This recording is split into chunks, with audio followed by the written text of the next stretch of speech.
It's a Thursday night, Friday morning podcast. With your host, Nathan Felker. And Eric Moscody. Yeah. So today is Thursday night, Friday morning, and, it's about 81 degrees in our non-air conditioned garage. Terror Dome. The Terror Dome. And, this week's topic is mixed martial arts and how it's come up and how it's affected society and how it's affecting pop culture today. But first thing we're going to do is we got a few comments on the video from last week. And I'm going to, never mind the squeaky sound, that's Eric's injured leg propped up. Anyways, we're going to take a look here at the comments from last week and see what you guys had to say. Oh, also see what kind of ads on this. Oh, it's a Harley Davidson ad. Fuck yeah. That's some fucking money from those guys. Nice. Thank you guys, all 152 of you that listened. You earned us 1/10 of a cent. That's fucking you guys. 1/10 of a cent. Thank you very much for your views. If we got like 1 billion of you guys, we could, do this show from a tropical island. First comment comes from Prince, I guess that's an I, Istalery. How do these not have more views? You guys are awesome. Thank you, sir. Yes, thank you. I appreciate that very much. If you want us to get more views, there's two things you can do. You can listen to the show more than once, okay? Or you can tell your friends to listen to it and tell them not to be discouraged by the hour-long, length. It's a podcast. That's how long they are. Just tell them to crack this thing open and give it a listen. They have absolutely nothing to do, like on a Sunday. Yeah, or like when you're sitting at work in your cubicle and you're bored and you want to hear some fucking douchebags drone on about shit you find mildly interesting. It's got to be funnier than whatever the hell takes place while you're at work. Exactly. All right, here, Mario Fan 6495 wrote, "This is really interesting." And that last week's episode was about pubic hair, so if you want to learn about the origins of pubic hair and waxing intellectual was episode 4, you should check that one out. John H. wrote, "Happy birthday, Nate. Good to see you guys tackling all the serious problems facing society." Oh, yeah, thank you for the birthday wish. And I think pubic hair is a serious problem because most people aren't taught how to deal with it properly. And then it becomes an awkward situation when you're older, and I think. You think anyone was ever actually taught how to deal with it? Not. I don't know. Maybe not outside of like a modeling, waxing. I was gonna say, what do you think about moms though? You think like maybe moms talk to their daughters? I really don't know. Because maybe girls are a little more. I know my dad never said shit to me about it. Well, that'd be all kinds of fucked up. Yeah. I mean, yeah. Hey, son, you gotta trim your pubes. All right, boy. Let me sit down here with you. Here's a glass of cocoa. Now we're gonna proceed to talk about taking care of the pubic hair. Now, when you turn a teenager, you're gonna start getting some funny hair down there, and guess what? Nobody likes it. Teenager? Well, I was a teenager. No, I was about 10. I got the scruff. Eric had precocious puberty and grew into a giant of a man when he was only 12. It's like my little cousin. He is 14 years old, 6'3". You know my Uncle Tom? Well, that makes sense. Yeah. Look at your Uncle Tom. My Uncle Tom is the Jolly Green Giant. Yeah, he's like, what, 6'7"? Yeah. What is it flying around here? It's a fly. Okay. I'll eat it here in a minute. What's that flying around? It's a fly. Did you know flies were almost called lands? Because that's what they do the other half the time. Jackass. That's a Mitch Hedberg joke. The Noah 1240 wrote, "Hey guys, love the show. So a few questions. Where are you guys located?" St. Louis, Missouri. That's the nearest known region to where we're at. Yeah, so the Arch. We're actually on the other side of the river. We're on the east side of the river in East St. Louis. No. Yeah. No. This is a dangerous place, mofo. The ghetto. The ghetto. That's GETTOE. Yes. So somewhere around there. More virtual haircuts, question mark? Yes, I think I have one recorded and ready for this weekend. I'm not sure. I have to check the logs. If not, there'll be some kind of virtual something, and possibly more sexy fruit eating, if you guys like that. Can I request a sexy coconut? Sexy coconut? Yeah, I guess. It's going to be hard to do, though. Coconuts are hard to come by and harder to deal with. Okay, number one, they're not hard to come by. They got them at fucking Walmart. Hey man, I'm trying to make it sound exotic. I'm putting. I need an angle grinder to open one of them motherfuckers, though. No, I'm you not a don't. coconut crab. I gotta use my tomahawk. Oh, yeah. Dude, that's a good idea. We should make a video of that. Not sexy coconut eating. We'll just throw a tomahawk at some coconuts. I like this idea. Hitting shit with the tomahawk. Yeah. There we go.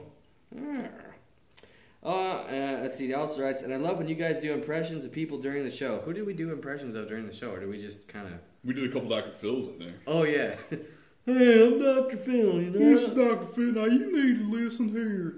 I'm from Texas. And my hair is all on my upper lip. It is not okay for you to go and beat off in the shower. You were cheating on your wife. Bullshit, Dr. Phil. You're shooting your seed down the sink. It's going down the drain, and you don't know. Some of your seed might go down in the sewer, and it might copulate with other stuff, and you might get a mutant growing underneath your house in the sewers. The Bible says it's better for your seed to fall into the belly of a whore than on the ground. You aren't allowed to wear condoms, neither. Hard to deal with that, Dr. Phil. You got $50? Get that whore thing figured out. Oh yeah. Do so etching like that when you guys just do impressions. What? I don't know. I wild each it. Has anyone been far even as decided to want to do Go Look More Like? Because I think that guy just did. I wild each it. I think he accidentally... that word. Mm-hmm. I accidentally a bottle of Coke once. Did you? The whole bottle. Did it hurt? Yeah, I accidentally the whole bottle of Coke. That's bad. I don't know. I only thought that could happen on the internet, but... Yeah. Christy Mack accidentally one time a fire extinguisher. I saw that. You told me about that. Yeah. And then he says, "Great job, guys!" Exclamation point. Thank you. Thanks, man. All right. So now It actually, honestly, makes me happy to hear that people are listening to Nate and I's show. And hey, what's that you got on your ear? Skin. No, wait, keep going. There it is. Poking people. That's the spot. Poking the audience. There, you just got some audience interaction. Billy! Billy, don't you lose my number! Billy! Get to the chopper! This is if Arnold Schwarzenegger was Phil Collins in Predator. Yeah. So as I was saying when I said this is a real blues cat. Whoa, a centipede. Oh, that's a millipede. That's a bagworm. No, that's a millipede. Hey, millipede! Sorry. What you doing? I just had my ADD. Whoa! That's a fucking millipede! It's about an inch long, black millipede. That's an inch? Yeah, it's about an inch. That's about an inch. I don't know if that's an inch. That's an inch, my If friend. that's an inch, I'm in the wrong. Because the first segment of my finger is 1 inch long, and this millipede's the same length. Nah, maybe 7/8 of an inch. I was going to say, if that's an inch, I'm in the wrong business. Maybe you are, Eric. Anyway, yeah, so those were the comments. Thank you for commenting. If you have any more questions or comments about last week's or any week's or this week's episode or any other thing that we do on the channel, you can type it in that box below the video, and then you can, we read it, and we read it on the show, and then we say your name on the show, and you'd be like, hey, you know that show I listened to? They mentioned me on the show. I think we'll do a giveaway soon. What should we give away? I don't know. I did just pay off my credit card, so we could do a giveaway. Yeah, we'll figure something out, and we'll send a lucky listener a gift and a autographed photo of the two of us. You know what we should do is pull the Mitsubishi logo off my little pickup truck there before I sell it, and send that as the prize. Nobody wants that. Nobody wants a Mitsubishi logo off a 1989 Mighty Max that's fucking beat to shit. Nobody wants that. Damn. All right. Well, how about empty beer cans? No? Okay. Well, think of a good prize. What about that millipede? I don't think it survived. Oh, it disappeared. It's gonna No, he's coming after you. Is he? Your left heel. Where? Oh, man! Nah, he don't want none of this. I'm gonna let him grow into a mighty worm. Anyway, so... Is that what millipedes do? I don't know what they do. Okay. Millipedes are like centipedes, like friendly brother. Yeah. It's like, we'll fuck you up, but not on purpose, you know. What's the one in Japan that's really Centipedes, Mukade. Mukades. Yeah, those fucking things. Hey, Google this and type Mukade.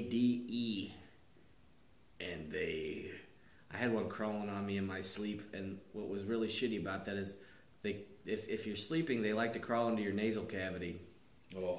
And just the idea of a fucking centipede crawling around inside my face. And then you start to thrash around, and they bite, right? Yeah, and then you swell up and you die.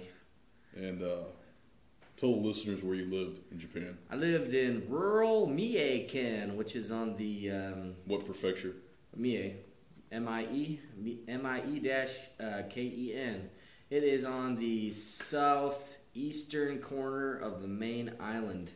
Most of it's a forest reserve, so like you hear about Japan having all this great like public transportation and shit. My nearest train station was an hour away by car, so I had to have a car. Around mountains, not through. Around. Yeah, yes, around.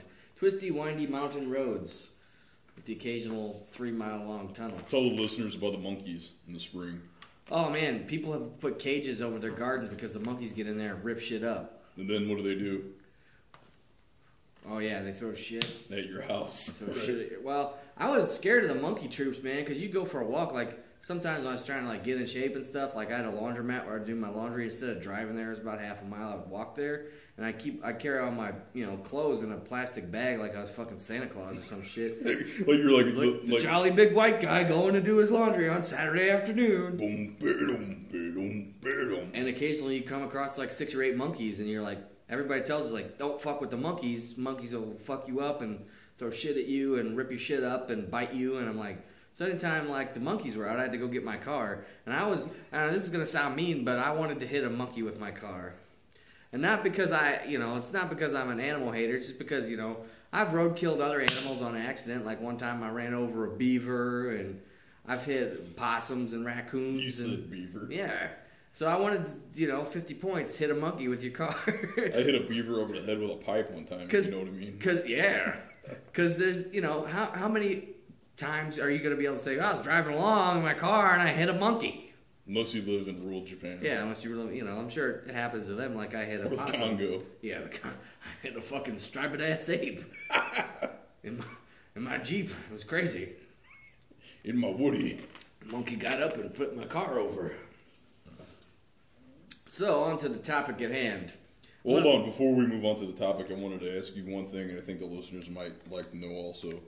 You recently went to go see the new Tom Cruise science fiction movie with Emily Blunt. I did. The name of that movie is? Edge of Tomorrow, I believe. Please give us an in-depth review. In-depth review? Oh, man. I really can't because... I'm asking this because I respect Nathan's view on movies. It's a movie that I wanted to go see. I quite enjoy science fiction action movies. It was really well done. The special effects were really good. I really can't... I mean, you already get the gist of it. It's like a live, die, repeat thing. Yeah. And you almost get the feel that it's like some type of video game. Right. I don't want to explain too much of the story because I was really like, I kind of had an idea going, oh, it's some shitty simulation or it's a video game and he's in a video game and he doesn't know it. Not the case. That's all I'm going to say. But if I tell any more than that, it's going to, because when I saw it, I was like, whoa, that's way more interesting than I imagined it would be. So I'll leave that at that. But, I mean, it's basically, imagine Groundhog Day with Tom Cruise and Emily Blunt, sort of. I mean, but it's good. It's well-paced. It doesn't repeat itself, with this, because there are sequences where the day repeats itself for reasons that shall remain unexplained. But they're not overdone, and they're done really well, and it's good. It's good. It's just, I really don't know what to say about it. It's one of those movies where, I mean, I was disappointed that it did so poorly at the box office. How many thumbs up? All of them. All thumbs up? Yeah. Good. I mean, there was, in thinking about it, I watched it, and usually it's one of the, like, usually if a movie's, like, really good, like, moving to me, it's so good, like, I don't want to watch it again right away because it fucks you up, kind of. Mm-hmm. Like, the first time I saw The Professional, you know, Leon, whatever, I was like, man, I can't even, that movie's too good to, like, watch again, you know what I mean? Yeah. Or, like, $1 Million Baby, like, movies that emotionally affect you are like, See, wow, I'm that that's way. amazing. I'm that way. The movie Heat. That's one of my it still is one of my all-time favorite movies. But, like, this movie was like, I watched it, You and become emotionally invested. it was, I would say probably, I mean, I haven't seen every action movie this summer, and I haven't seen Godzilla yet, but I would put money on saying that pound for pound, for what an action genre, you know, sci-fi action film should be, Right. it scores 9.5 out of 10. Nice. I mean, I definitely need to go see it. as far as I'm concerned, I mean, they did nothing wrong. Mm-hmm. You know, usually it's like, well, this would have been better if they'd have done this. It's like, no, they did a really good job. What was the other movie that kind of had a similar premise? And it starred that goofball Jake Gyllenhaal. Jackie Gyllenhaal, was that Donnie Darko? No, the one where he's a soldier and he believes that he's in a simulation. I don't know. And they keep being able to go back in time, but he's actually dead. Nope. Oh. I don't know the film. I'll look it up. I don't watch a lot of Gyllenhaal movies. I liked Maggie Gyllenhaal when she was younger. But Jake Gyllenhaal movies, I always seem like he always plays that awkward, like, I don't know. I like to kiss Heath Ledger. Heath Ledger, give it to me in the booty hole. No, Heath is dead. Broken back mountain, lick a quack quack in your nutsack.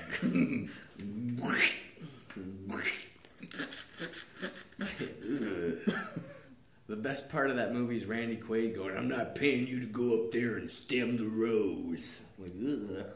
That was beautiful, brutally brutal. Look, lucky for me, I've never seen the movie, nor will I ever. I had to watch it to get extra points in a class in college. The Yeah. teacher's like, I'll give you bonus points, and you can take your B- to an A if you all go see Brokeback Mountain and write a report on it. Not a bad film because you get to see Anne Hathaway's titties. Wasn't there already a movie that exposed Anne Hathaway's titties? It was prior to that? yeah. She actually takes her shirt off a lot. Oh. There's another movie she did with Jake Gyllenhaal. I think it was Love and Other Drugs. I worked on that at Ep5, and she takes her titties out there, and I appreciated that because at Ep5 a lot of it's repetitious and checking the scenes out, and like I had to watch the scene where her titties come out like 13 times. So it's Lonely like, nipples? yeah, No, she got excellent breasts. Yeah. Excellent boobies. Anne Hathaway's got some 9.97s out of 10. Top notch naturals. Yeah, I'd like to just. Udo natural. Yeah, you grab one in each hand and you put your face in the middle and you go. Isn't it called the motorboat? You could call it a motorboat or perhaps a brumski. A brumski. If you have a mustache, I think it's called a brumski. Is that like the Polish version of a motorboat? Brumski? Yeah, a brumski. So yeah, That's the movie talk for the week. Okay, so since you were the one to choose the topic at hand, I will allow you. Why don't you ask me some questions, and I will proceed first to of answer all, those questions. let's harken back to the days when mixed martial arts became. It's hard to say. It's because it's been in other countries for a long time. Let's start when do you think it first started getting popular in the United States? When it was first brought over here in like the mid '90s. Well, we can touch on what you're talking about. The first true version of what now we consider to be mixed martial arts, I would say, was pancrase, which of course is from Japan. And I honestly prefer. I can go back and watch old pancrase. I have a lot on DVD. I can go back and watch old pancrase, and I actually would prefer to watch old pancrase fights than watching some of the more recent fights that take place like in the UFC and whatnot. And I can explain that later on why. But pancrase is basically where it started. There was a couple things before that, like Shuto, which was it was a mixture of kickboxing and then grappling, but there was no strikes allowed on the ground. So if you went to the ground, you could only grapple, and then they would get stood up. But anyhow, pancrase was huge because pancrase is where many of our legends and our MMA heroes who have recently retired, but the guys that put MMA on the map, they actually got their start in pancrase, such as Boss Rutan, Ken Shamrock, Frank Shamrock, a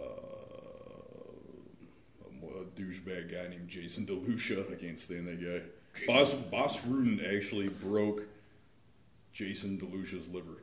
Broke his liver. Broke his liver. How does it, like, ruptured it? Like ruptured it, yeah. It's a long story, but you can look it up. It's on YouTube, so YouTube listeners, if you're interested, look it up. Jason DeLucia, he was a horrible fighter. Horrible fighter.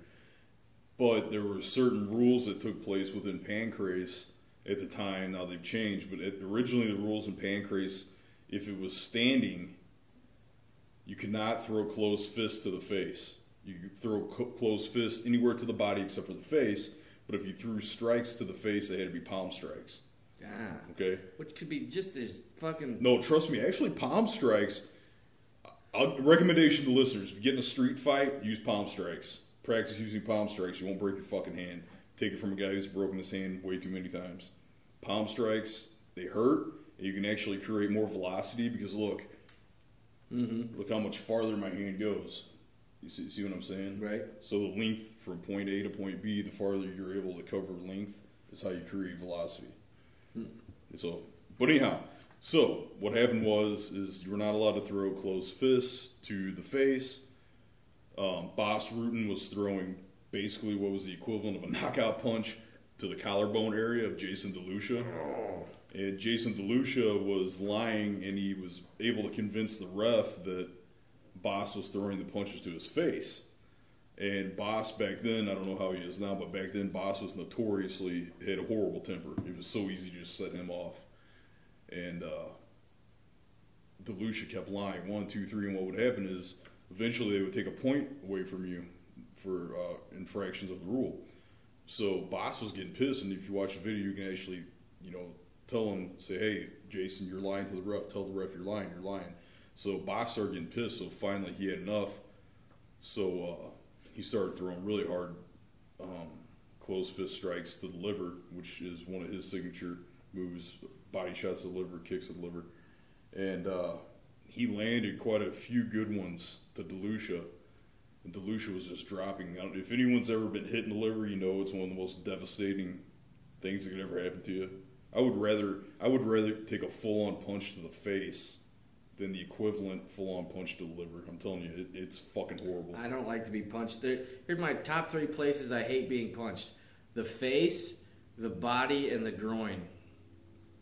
So the Nate. Yeah, the Nate. Don't punch the Nate. Nate. The Nate doesn't like to be punched. If you have to hit him, I prefer he be hit in the arm or the leg. The calf.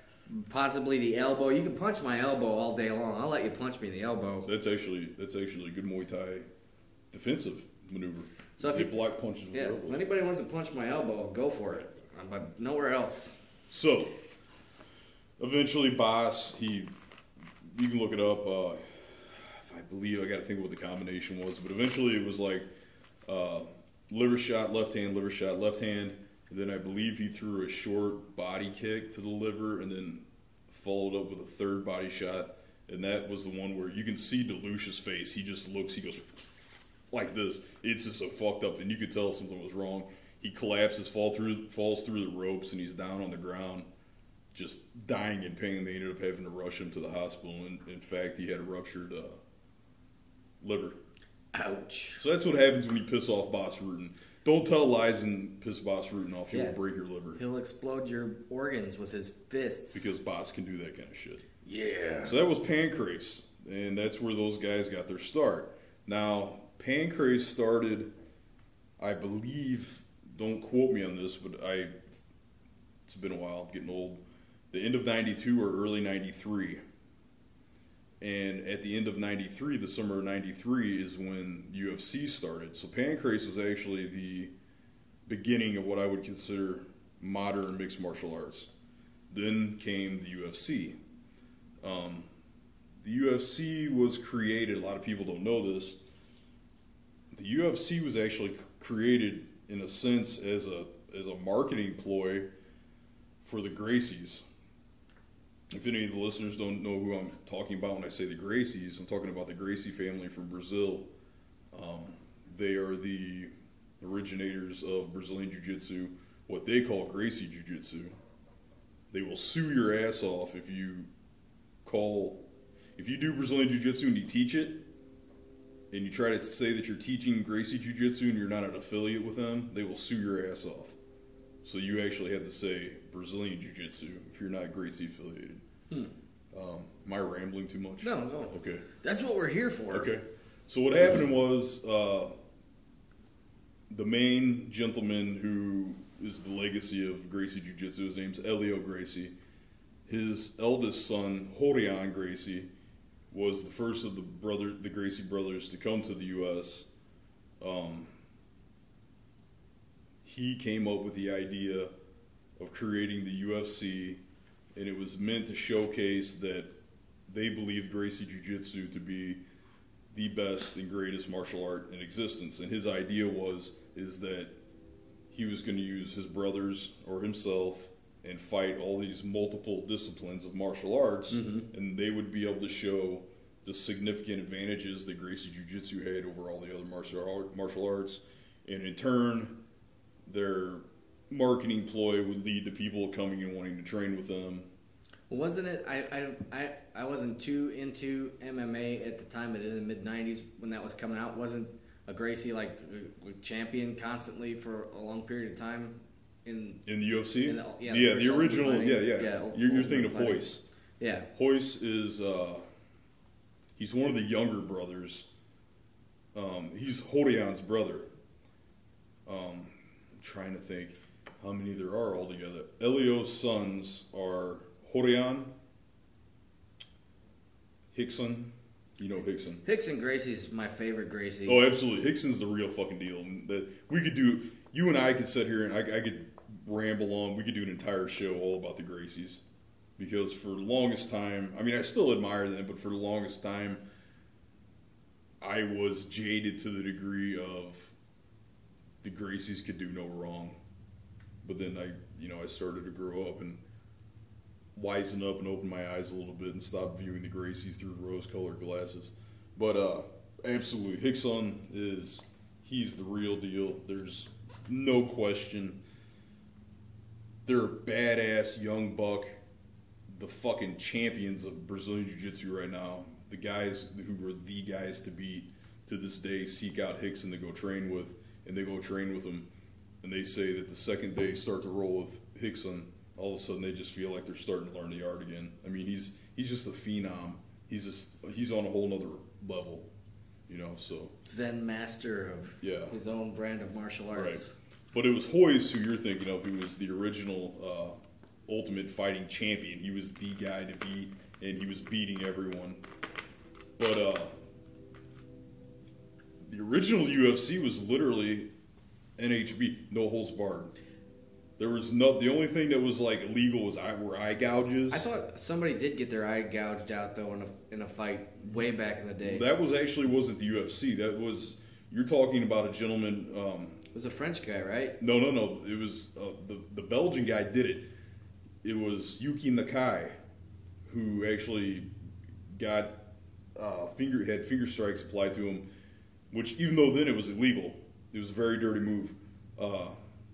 Yeah, I can only imagine, like, you're having in a fight where that's banned and somebody gouges your fucking eyeball out. I would kill somebody. Yeah, no, absolutely, I'm with you. And the guy that did it, his name was Gerard Jardot. Yeah, he was a French guy, right? He's Belgian. Oh, Belgian. So kind of the same. Yeah, if you did that to me, you gouged out my eye, I'm sorry, but I'm having you fucking murdered. No, yeah, absolutely. Like, as soon as You're as the event's over, when you go out to the parking lot, I'm gonna fucking ply you over with my vehicle. Yeah. You're gonna fucking die. And if I go to jail, I go to jail. Yeah. So it's in Japan. It's not like you're going to get the death sentence. Mm-hmm. They'll put you in jail for 10 years. It's fucking Japan. Right. You know what I mean? Come on. Yeah, they don't. And jail in Japan's apparently not that bad. I mean, that's what I'm saying. They don't. Well, it depends though, because I've heard stories of if anybody's gonna fuck with you in a Japanese jail, it's gonna be the jailers. Yeah. Like this one guy that stuck a fire hose up his ass and turned it on. He died, but there are no shared cells. Yeah. So it's basically you go and do your time and that's it. Yeah. Read a book. I believe his name was Gerard Jardot. His last name was definitely Jardot. So anyway, it was he, and it was Vale Tudo 98 when that happened and he was fighting Yuki Nakai, and Yuki Nakai at the time was just a Shudo fighter, which meant he was basically just a wrestler. He had very little striking capabilities. He was a wrestler, and he had some like lower body submission, like he was technical in leg locks and whatnot. He did some good arm bars, but now he's actually a black belt in Brazilian Jiu-Jitsu. But the only reason that Yuki Nakai later on went to Brazilian Jiu-Jitsu was because Rickson Gracie beat the living fuck out of him, and he realized that Brazilian Jiu-Jitsu was the epitome of a fighting art. So, but yes, you're correct. The guy that lost his eyesight is Yuki Nakai. He still has his eyeball, but he's completely blind in that eye, and it happened due to the fact that Gerard Jardot used eye strikes, and that guy is actually a notorious fucking low-life piece of shit. Not just from that fight with Yuki Nakai. He's had some other fights that are really dirty, and he has fucking swastikas tattooed on his chest, so fuck that guy. Yeah. Fuck him hard. Douchebag. So, that was a Japanese mixed martial art event. It was not actually an organization like what we think of in MMA now, where you have UFC, you have Bellator, you have World Series of Fighting, you have Shudo, you still have Pancrase, all those rings. It was just an event that took place. Originally, they wanted it to take place as an annual event. Mm-hmm. But that's the one you're talking about. It was Vale Tudo Japan, and I believe it was 98 was that year. And I'm very impressed that you remember that. And the reason I know that you remember that is because you watched Choke with me. That's the Rickson Gracie documentary that we watched. Mm-hmm. And that's where you saw that. I'm impressed that you remember that. Oh, that Hickson documentary was fucking sweet. We watched it a couple times together, yeah.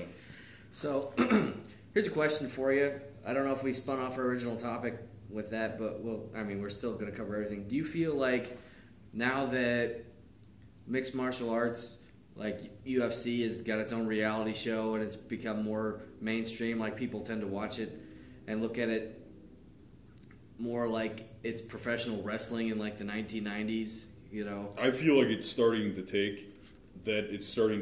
veer off in that direction. Right, but I don't think it'll ever get to the point where it's choreographed.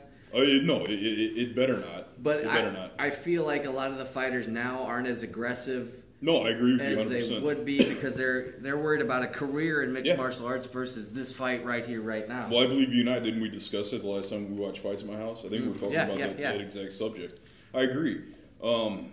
Originally, and the thing is I don't want to get into a whole lot about me. I'm not trying to make this about me, but Nate knows me pretty well. I've been doing martial arts the majority of my life in one shape or another. Mm-hmm. I take it very serious. And I believe in the art separate from the martial. There's two parts martial art. So I believe that you have to focus wholly 50% on one, 50% on the other, or need be 100%.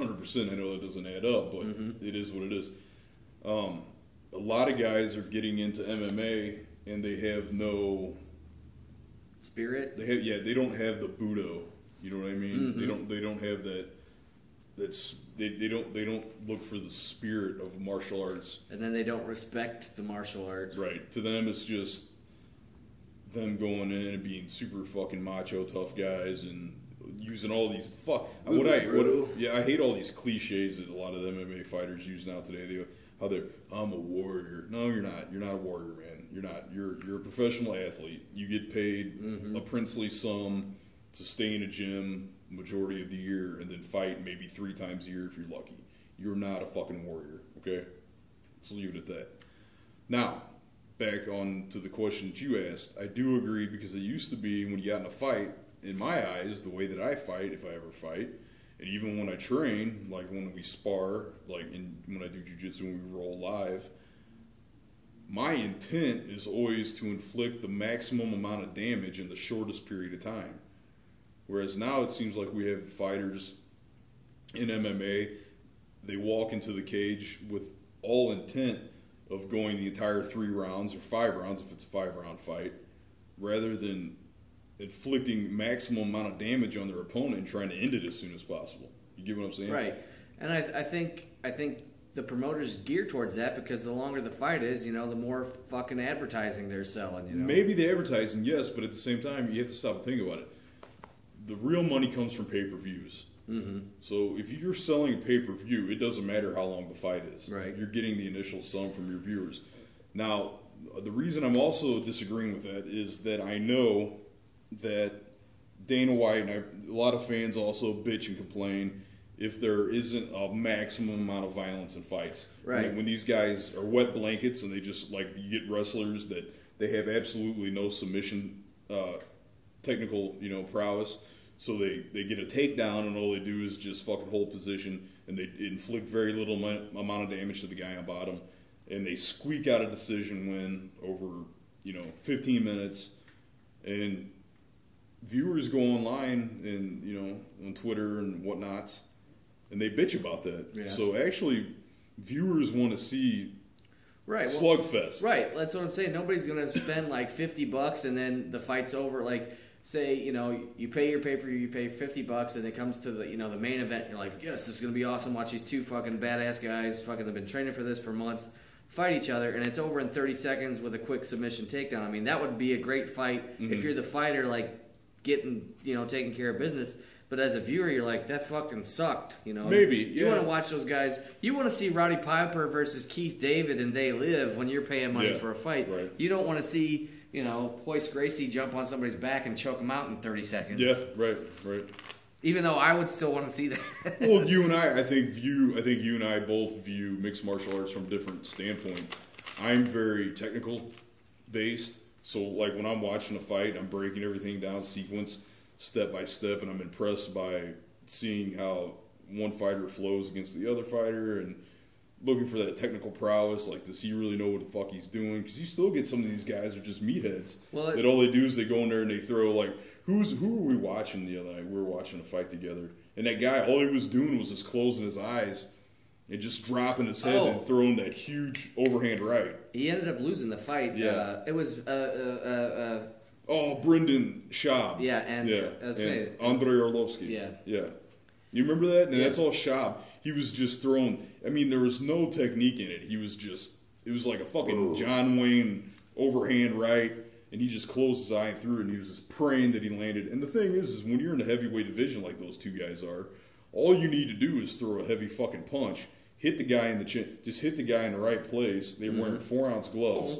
It's going to turn anybody's lights out. Yep. Especially these guys weigh 250, 260. well 230 and up. Yeah. You know what I mean? So yeah. Well, I you know, I don't know that much about fighting, but I found myself, you know, when I watch fights at your place, and you know, I don't watch a ton of fights, but I was shocked at myself when I can watch a fight and go, hey, there was an opening right there. He could have slugged him and he didn't take it. I was like, how did I catch that? Because I don't know shit about fighting. I think you probably know more than you give yourself credit. Mm-hmm. I guarantee you know more than the average viewer. That's only because I was raised by a Marine. Yeah. That taught me how to kill people without weapons. Much more than a Marine. Bob is much more than a Marine. There's more than meets the eye with Bob.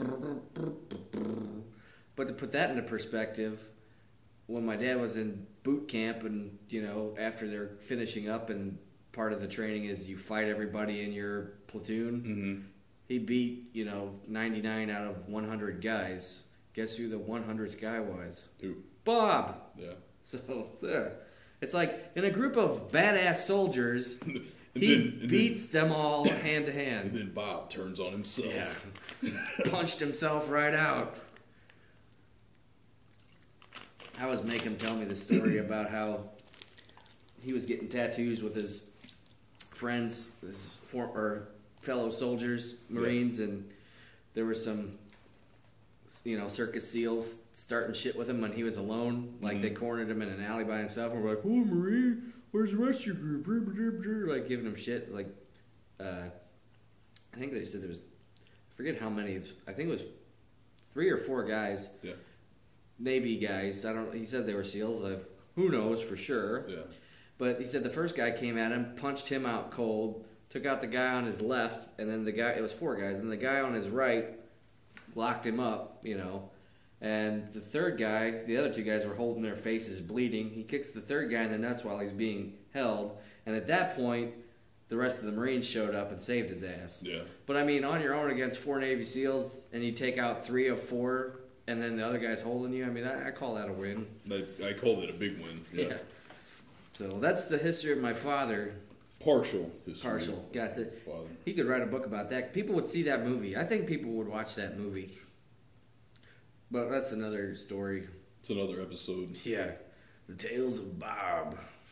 Fucking hate you guys. Fucking communists with your small ears. Fucking kids. Hate you. Fucking ruined my life. Got a notoriously bad temper. Yeah.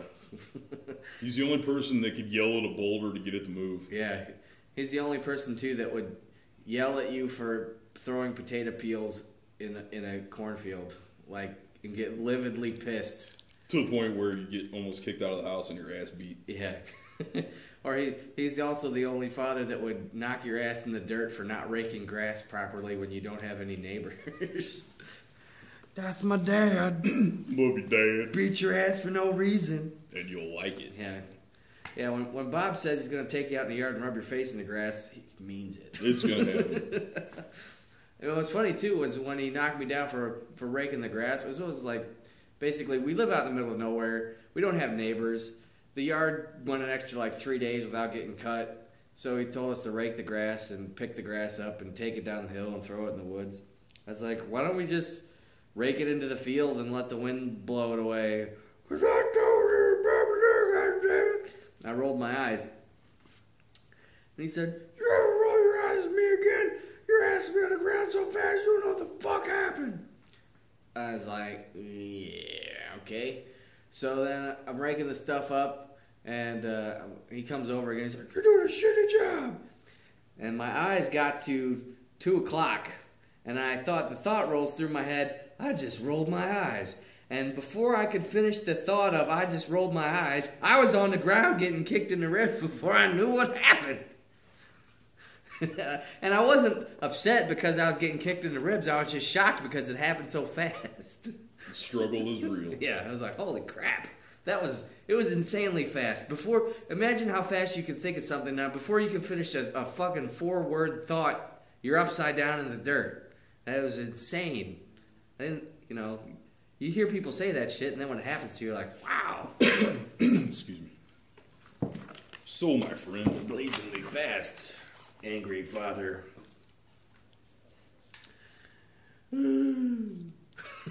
Next question. Okay, so we covered that mixed martial arts is becoming more of a spectator driven catered sport. They want to put on more of a show. Mm-hmm. And I think if they want to put on more of a show, here's something I think that everybody could get behind. I think that if most of the time when a fight goes short, you get Joe Rogan scratching his balls for 20 minutes extra. Well, you see, what the guy did was mushrooms. See, 24 years ago, Joe Rogan, I was a fucking Taekwondo champion from fucking New Jersey. Yeah, and now I take magic mushrooms and smoke weed and sell kettlebells and vitamin supplements on the internet. That's fucking crazy. That's fucking crazy, Mike Goldberg. Eddie Bravo's my jiu-jitsu instructor. He smokes a ton of fucking weed, man. His jiu-jitsu's so good. It's so good. Everything's better on weed. I have a fucking isolation tank. I swim in it, naked. I take a bunch of ayahuasca and I fucking trip balls and I see fucking aliens. Mike Goldberg, I'm Joe Rogan. I question everything. I think that's a really good impression of Joe Rogan. Anyway, I think instead of listening to Joe Rogan scratch his balls for 20 minutes, they should get some fucking wannabe dancing girls and put them in the ring. Well, yeah, but now here's the thing. Because I am such a fan of MMA, I follow the UFC and all the things they're in, and you already have this huge contingent of feminists who are bitching about just the minimal amount of time that the ring girls in the UFC get now. They bitch about their attire, they bitch about this, they bitch about that. So what do the fighters wear? Shorts only, big fucking deal. Man, it's so fucking... Here's the thing. Mixed martial arts have they've been through the fucking ringer just to get to the point where they're accepted. Like now you see them on network television, regular cable, you know what I mean? And now you got them on Fox, so it's on regular TV every now and then on Channel 2, you know. They went through the fucking ringer. They went through hell just to get it to the point, just to get MMA legalized by sports commissions. So, bottom line, you hear a lot of people that are with other organizations bitch, complain, and they say some stupid shit about the UFC, and they say some stupid shit about Dana White and Lorenzo Fertitta, who's the owner. Bottom line, if it wasn't for what Dana White and the Fertitta brothers did, all these other organizations wouldn't even exist right now. Because it's all the money that the Fertitta brothers, for those of you that don't know, the Fertitta brothers inherited Station Casinos. Station Casinos are the big, I think there are more Station Casinos across the U.S. than any other, like, franchise casinos. Fertitta brothers own a large portion of Vegas, okay? They inherited that from their father. So a lot of money. Dana White was friends with them, and he was a boxing promoter at the time. And the original UFC, I believe it was owned by a guy named Art Davie. They were going under. They were millions of dollars in debt.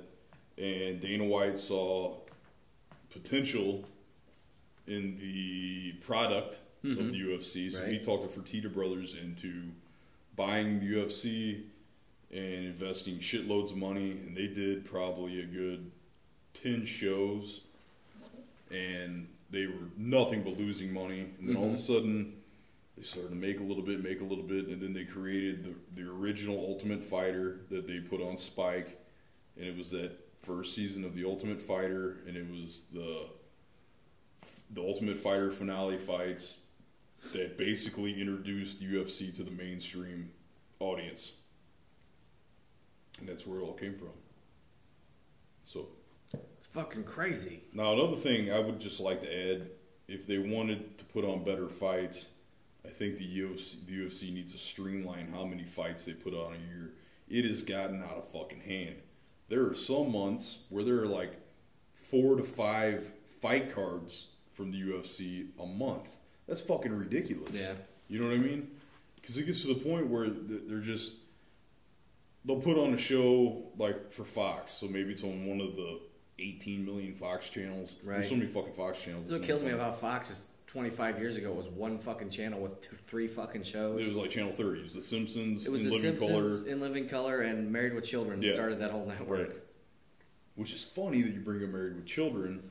What's the guy who played the father? What's his name? Ed O'Neill. Ed O'Neill is actually a black belt in Gracie Jiu-Jitsu. No shit. He trains directly under Rorion Gracie. Damn. So I guess you can do that if you're a billionaire. Yeah. Multi-millionaire. Little trivia for you there.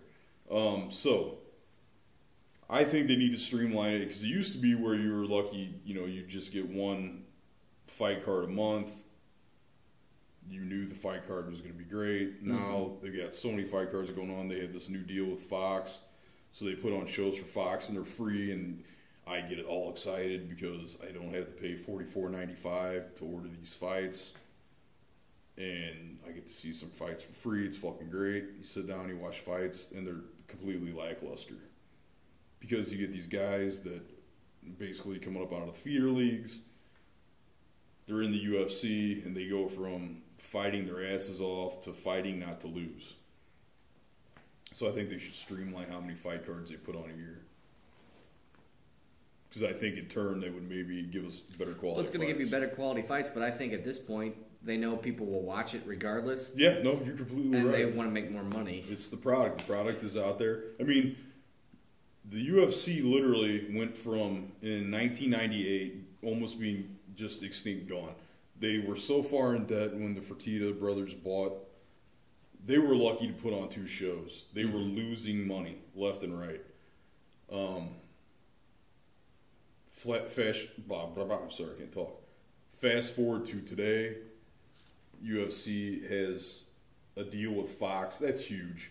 Oh yeah. That mixed martial arts is being shown on a Fox network. You know what I mean? Like I said, you see it on one of the multitude of Fox channels, but then once or twice a month they actually have it on the regular television, like Channel 2, what we have Fox here. Mm-hmm. That's huge. Network UFC has their own television. They have their own magazine now. Everybody's got their own fucking magazine, though. It's so big that the UFC actually is covered by ESPN. You know what I mean? It used to be they just covered basketball, baseball, football, the major Boring. leagues. Yeah. Now they actually have a section and a segment where they cover mixed martial arts. Yeah. So the UFC is huge. And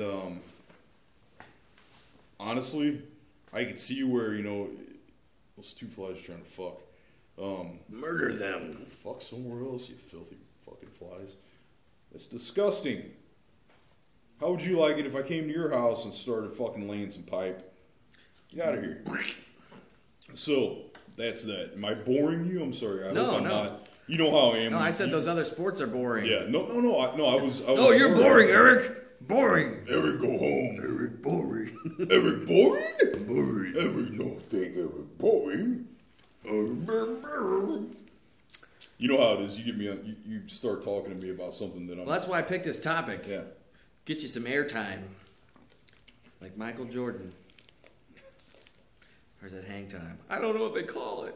I don't know anymore. I don't know. Jordan time. So, where do you think mixed martial arts is going to be in the next decade? It's the year 2024. What are we seeing? I believe that at some point, I believe the fighters are going to unionize. Because the biggest gripe that we hear currently, that I hear and other people who follow it here, the biggest gripe that we hear is that a lot of the fighters are underpaid. It's true that they are. In fact, if you sit down and look at what some of the fighters are paid on fight cards, there's no rhyme or reason. Mm-hmm. This is what we convinced this guy to fight for. There are fights where the current champion of a respective weight division gets paid less than his opponent. Think about that. Yeah, that sucks. It's fucked up. Like, I think it was, I'm trying to think who it was that fought last that I saw that. I think maybe it was Renan Barão when he fought TJ Dillashaw. Renan Barão was like undefeated in like 32 fights or some shit. And TJ Dillashaw was the contender, so they were going to fight for the title. And what happens is when you fight, you have, your contract states you get this much money. And then you usually get a win bonus. So, for example, Let's say it's 5 to show, another 5 if you win, okay? TJ Dillashaw, the contender's contract, was head and shoulders above what the fucking current, and he's been the champ. He was undisputed in over 6 fights in that respective weight class. And he's the champ, and he's getting paid less money than the contender. It's ridiculous. And then if you take another step back and you look at the main combat art for the longest time in the U.S. has always been boxing, right? Yeah. If you stop and look at what the stars of boxing make, guys like Floyd Mayweather, God. Millions. They make millions for a fight. And these guys might only box twice a year. You know what I mean? You make fucking millions. There's no UFC fighter that makes millions for a fight. So, do you think in the next decade we'll get to the point where UFC fighting is like enough to where 2 or 3 big fights and you're set for life, like George Foreman or Mike Tyson? And look, if the fighters don't unionize, no, because the way it is right now, it's up to the president Dana White and the owner Lorenzo Fertitta. It's completely up to them how much they pay the fighters. Do you think that would cheapen the sport, though, by, paying the fighters that much money? I'm not sure exactly what you mean. Well, basically, you'd have fighters that are going to go out there and put on a show for their $3 million and make boxers out of them, basically, because I think in boxing you can have a lot longer of a career than you can as a mixed martial artist. I think you sustain a lot more damage in mixed martial arts. I actually disagree with that, and I'll try to explain why. Per fight, though. Over the lifetime, a boxer's going to get their head banged around, but they're not going to get their leg broken. No, but your leg heals better than your brain. And the thing is that the reason it looks like boxers don't get hurt so bad is because all the trauma from boxing is specifically to the brain. Okay, all you can do is strike to the body and strike to the head. There's no grappling allowed and whatnot. With those gloves that they wear, it shows you can take so many shots, and you're not going to see all the soft tissue damage. That's what you see in MMA, and it looks really fucking bad outwardly, but it's really not. It's because they're wearing 4-ounce gloves. If you get tagged with a heavy shot in MMA, you either go out or you're hurt so bad that if you can't defend yourself, the ref stops the fight and the fight's over. In boxing, they give you a fucking standing 8 count 3 times, right? Not only that, but all you do is box. So leading up to the fight, these guys are in the gym sparring, getting punched in the fucking head millions of times over a career. Then they get in the ring with a fucking another killer, like this another fucking killer trying to actually take this guy's head off to make his money so he can feed his family. Mm-hmm. That's a hell of a lot of trauma going to the brain. Mm-hmm. Whereas in MMA, because there's so many other facets of fighting that take place, and it's getting to the point now where MMA fighters are understanding too that sparring against a partner really is not that important as much as working technique on a heavy bag or on the pads is. If you learn how to strike and you just teach yourself range, there's no need to spar like boxers do. It's just an old anachronism, I guess is something is that a right word for me to use there? It's played out. It's an old belief, you know what I mean? It's something. It's an obsolete technique. Yeah, it's old science that it's no good. Interesting. There's a reason that I stopped fighting amateurly and professionally. How much did you get paid when you fought? Around here locally, I got dick. I mean, I was like $35. No, I got paid more than that. A couple hundreds. It depended on the promoter that I fought for at the time. When I first started fighting amateur and pro around here, there was no legalization with a sports commission. So all the promoter didn't even have to have a license. Ah. So it's fucked up. You never knew what was going to happen. I remember when I was in college, they had an event one time only. It was basically at this club or pub or whatever it was. It was a bar. They set up a ring, and basically anybody could sign up that was within a certain 40 pounds of somebody else. Yeah, we call those tough man contests. And you put on the big giant boxing gloves and you fight each other. It's a tough man contest. I did a couple of those at Pops. Well, the one dude was just fucking. It was like Wolverine in the first X-Men movie. He was just tagging people and knocking people the fuck out left and right, actually seriously injuring people where they didn't do it anymore. It's like the one dude's like, shit, I know how to fight. I'm gonna beat the shit out of all these drunk motherfuckers. I was asked not to return to Pops because I did. They had 3. They call them like smokers sometimes in tough man contests, and I went there and they had 3 over the course of 8 months, I think, or something like that. Mm-hmm. And each time that I went, I was the only guy that was using technique. And I was just fucking blasting dudes. I was slipping punches, and I was just working the body, and then I'd just blast them, and I was winning constantly. And people would complain, so I was asked not to come back.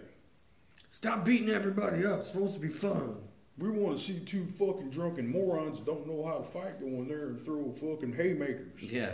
Brr, brr. We'll pay you $25 and all the Coors Light you can drink.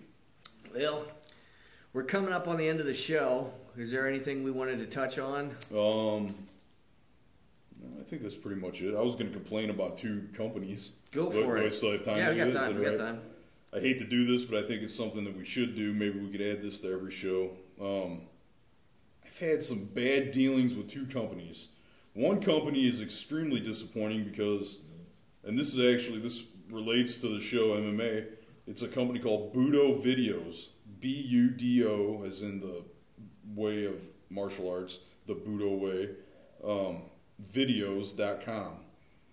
And they have been the number 1 distributor for MMA and Brazilian Jiu-Jitsu for the longest time. They're the originators of online mega center buying.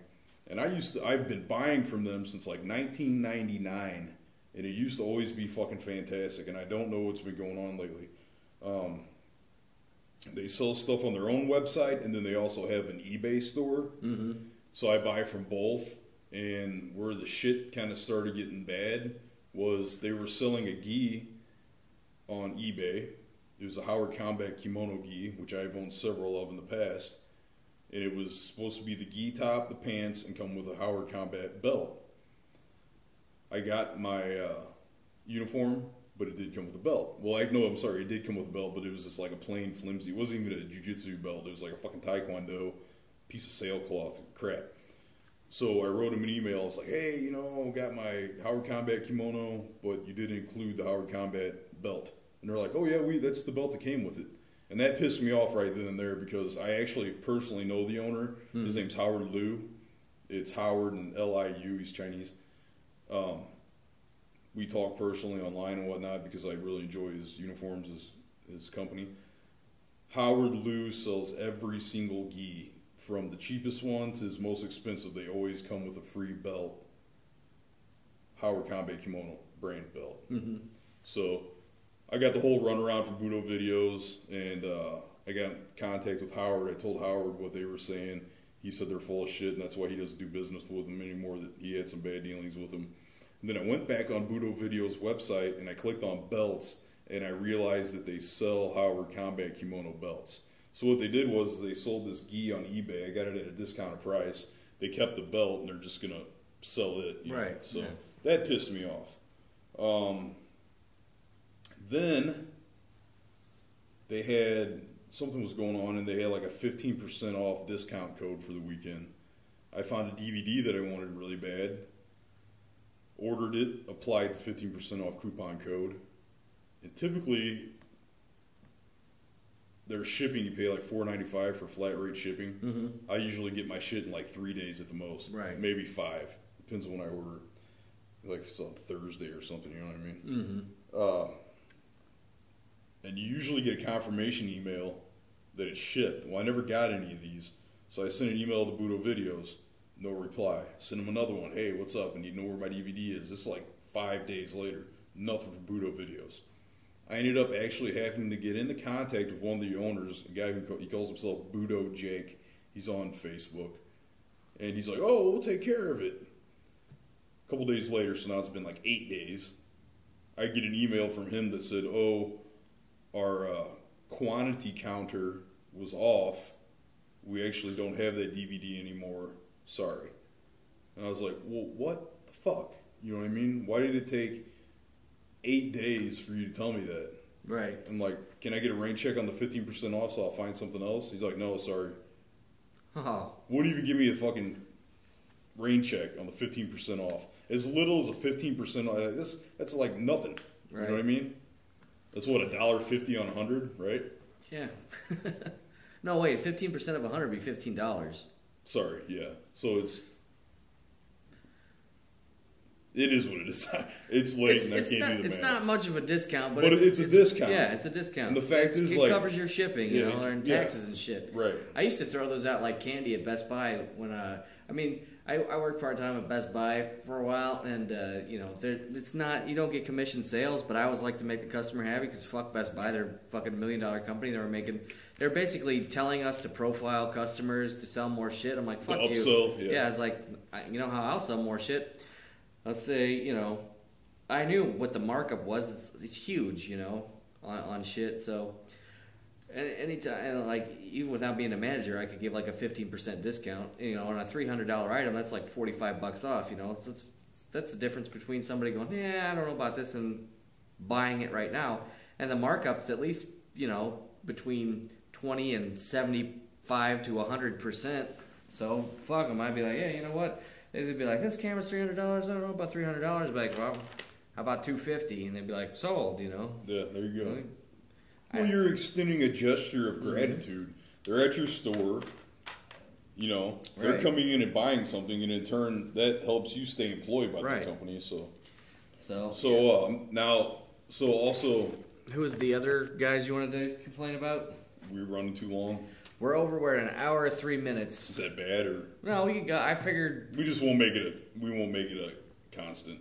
So what happened was I've ordered a couple more things from these fuckers at Budo Videos. Some pretty rare magazines that come from Japan. I think you know magazines in Japan are actually like books. Yeah. Yeah. So there's a couple really rare magazines that get released from Japan. They're called Submission Spirits. I love to read over there. They're fucking awesome magazines. Like something we would do at work. They're real glossy color. Every magazine comes with a DVD. It's fucking amazing. You know what I mean? That is the best thing about Japan as far as like, I mean, literature. Mm-hmm. Like, you go to a fucking gas station here, there's like 20 different magazines, and they're all like fucking a quarter of an inch thick. That's what I mean. These look like... Most of it's fucking advertising. Over in Japan, it's like everything is like a phone book with a fucking DVD inside Well, that's of it. it. These are... And there's hundreds of fucking everything. These are gi, Brazilian Jiu-Jitsu, and no-gi books that get put out in Japan. But the thing is, the books are so well done with their photography, even though I can't read Japanese, I don't need to. And the thing is they're a fucking magazine, but they are the quality of an instructional that gets released as a book here in the U.S. Right. And they're rare, and I'm a collector of these things too. So they had them on eBay, and I just keep an eye on them, and I get them at a discount because, you know, I bid, no one else bids or whatnot. And first time I got one, basically I buy one a week is what I do. Mm-hmm. And I bought one, everything was cool. Second one, I ordered it, and they didn't send me a tracking number. So I sent them an email. I was like, hey, got a tracking number? And they're like, oh, yeah, let me get it for you. Well, I didn't hear back from them for 2 days, and I get a tracking number. You know, I use the tracking numbers, next day it's there. Third one, I order it, no tracking number. I'm like, hey, can I get a tracking number with this? Yeah, sure. They give me a tracking number. Tracking number is no good. It was like... You didn't say the correct tracking number. It's like where you can electronically create a tracking number. Right. But then you actually have to take that physical product that you're using the tracking number down to the post office. Mm-hmm. Well, they never did that. They just created one. And then I get it, but it's got a different tracking number on it, right? So that happened to me 2 more times. So now, last week on the 9th, I ordered one. It's a really rare one. It's hard to come by. It's got Hold Your Gracie on the cover. I ordered it on the 9th. Today, well, it would have been the 19th, the last Manly day. It's the 20th right now because it's Friday now. I still haven't received it, right? So, Tuesday, I sent them an email. Hey, again, can I get a tracking number for this? It's like, how many fucking times do I order something from you guys once a week? Yeah. You know? What the fuck? Figure it out. Yeah. So I'm like, hey, can I get a tracking number? I just haven't heard back from them at all. They haven't even answered me. And I haven't gotten my book. They're getting fed up with you, Eric. It's getting to the point, no, I'm fed up with them. I'm getting to the point where they're not going to get my fucking money no more. You know what I mean? Mm-hmm. I don't think am I being unrealistic? No. Okay, thank you. I think tracking numbers should be standard fare, especially with internet shipping being what it is now. I agree. Okay, so that's Budo videos. And I think the thing also that has soured me to the company is that I got in contact with one of the owners, Budo Jake, and he just acted like a little cocksucker. Sorry. I think you got one. Nah, I think it got away. Oh, something went flying. It was a fly. The next company I'm going to bitch about is another Brazilian Jiu-Jitsu company. What do you know? They are called Scramble. I think this could be a problem that is arising because of the growing popularity without the growth of quality of mixed martial arts. Yeah, it's everybody trying to jump on the bandwagon and make a quick buck. I agree. Now, Scramble is a company. They are based out of the UK. Their claim to fame is that they make limited batch number items such as rash guards and Brazilian Jiu-Jitsu gis. They market their gis as being premium quality gis, collectible. Like, who the fuck collects a gi? You know what I mean? I'm gonna frame this and hang it on my wall. They're kind of flashy. Wall of gis. Yeah, they're kind of flashy. Their gis are, and I've always been a guy that's function over form, and I've never bought myself an expensive gi. And the gis that I do own are just beat the fuck from training. So I saved up some cash, and I said, you know what? I'm going to fucking get myself a nice gi. I'm going to try to find something that's unique. I don't like anything too flashy, but I like a unique gi, something that I can have a nice gi for. And I find this one by Scramble. And it's this ultra premium gi. It's called the Scramble Rebel. You can look it up. It's actually a gray gi, which is not common. Mm-hmm. And it's gray, and it's got navy blue contrast stitching, and the lapel collar's navy blue. And this thing, like, you read it, you would think, like, the goose. Best gi ever Yeah, made. like the goose that laid the golden egg just at one point shit out this awesome gi, if you believe what they read. So I ordered this motherfucker. Now this is a $165 gi. What's a gi cost on average? A good gi, you can get a good functional gi that will last you for a long time. $110, $100. You know what I mean? There's a couple companies out there you can get them for like $99.99. They're absolutely perfect gis. Up until this point, that's always what I had bought. So I ordered this thing. It's $165. All they talk about is how flashy and how fancy it's, premium this, premium that, limited batch numbers, hurry up, they're going to sell out. I order this motherfucker.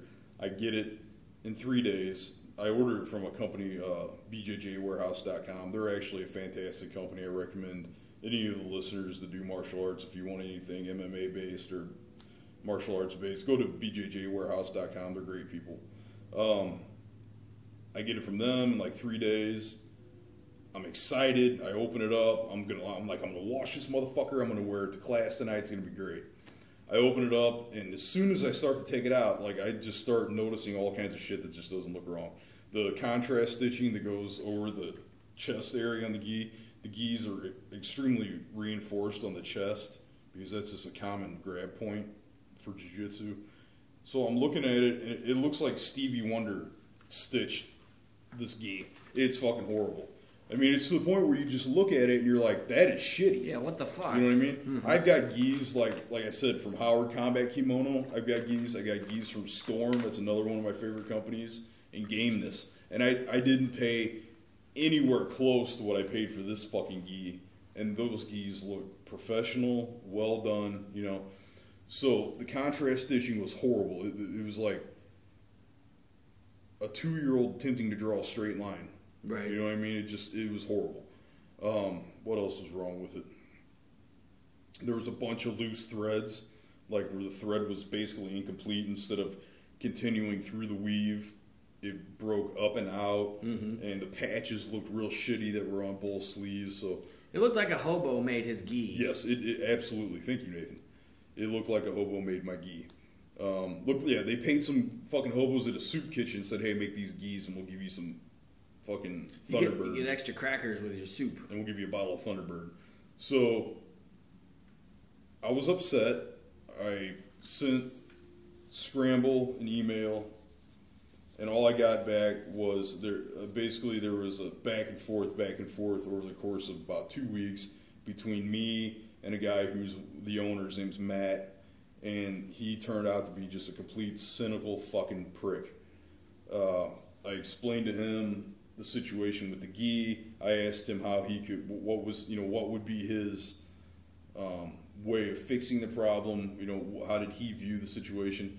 And what it was I ordered that gi, and there was actually an in-house tournament coming up, and that was the main reason that I wanted it, because I wanted to have a nice gi to wear to the in-house tournament. So I had already washed it. It's probably dumb of me, even though I looked at it and then I washed it, but I wanted to wear it to the tournament. So the guy's like, well, send it back, I'll send you another one. And I'm like, well, I kind of already washed it, and I'm going to wear it to this tournament. And he's like, well, then I'm not going to be able to help you. You know, and I was like, that doesn't make any sense, because I took pictures before it all happened and contacted him. And then you could tell from the get-go he didn't want to deal with it. He was looking for a way out. Yeah. He got to the point where he said, I would have told him shit. I'd be like, yeah, I'm going to box it up right now. Yeah. And then he didn't fucking know any better. Yeah. Well, and I took a multitude of pictures. I have them at home. I'll show them. Well, I got the gi at home, so I can show you the gi. We'll give the gi away as a gift. Yeah. I probably should. I got it on eBay. Actually, it's up on eBay right now. I'm trying to sell it for next to nothing. It's actually a nice gi. Just, I think the thing is that every time I put it on and wear it, all I can think about is that the jackasses at that company treated me like a fucking schlub. First person that donates $120 to the Patreon link on the channel gets Eric's gi autographed by Eric. Yeah. So, and here, I'll try to shorten this up because I've rambled on and I've used up your time too much as it is. We're fine.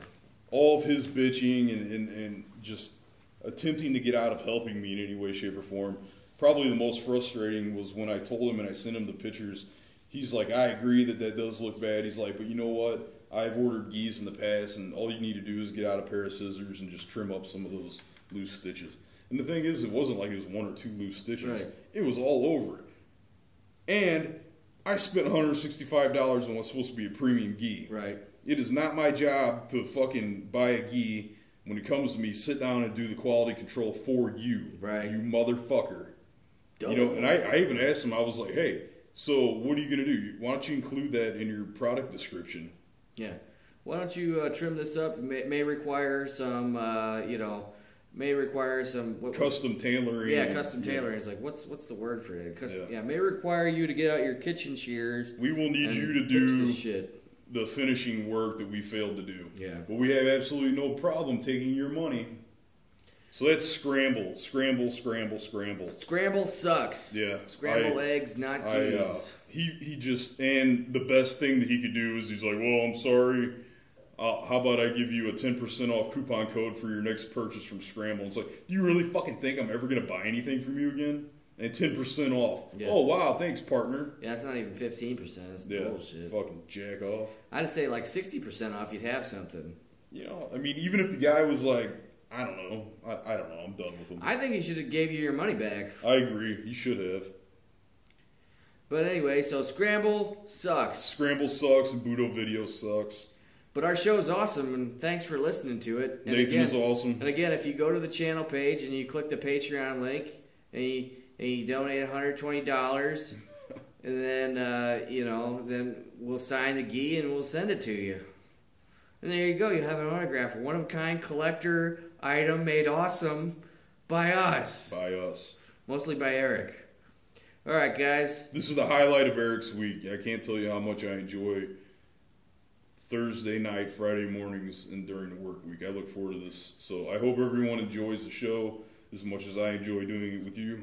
Yes, likewise. And all you great fans out there, leave your comments, questions, and concerns, complaints, and share this shit with people you know. Everybody's like, I get this comment, probably the most common comment I get on any of my videos is, man, this is great. How come you don't have more views? Link the fuck out of this, guys. Yeah, please. Post it on your Facebook wall. That's why I don't have more views. If you enjoy this, more than likely the people that you surround yourself with would probably enjoy it. Put it on Reddit. Yeah. For the Redditors. They love everything, except they hate everything. What a finicky bunch. Anyways, so that's that. We will see you next Thursday night, Friday morning. See you scallywags next time. Bye-bye.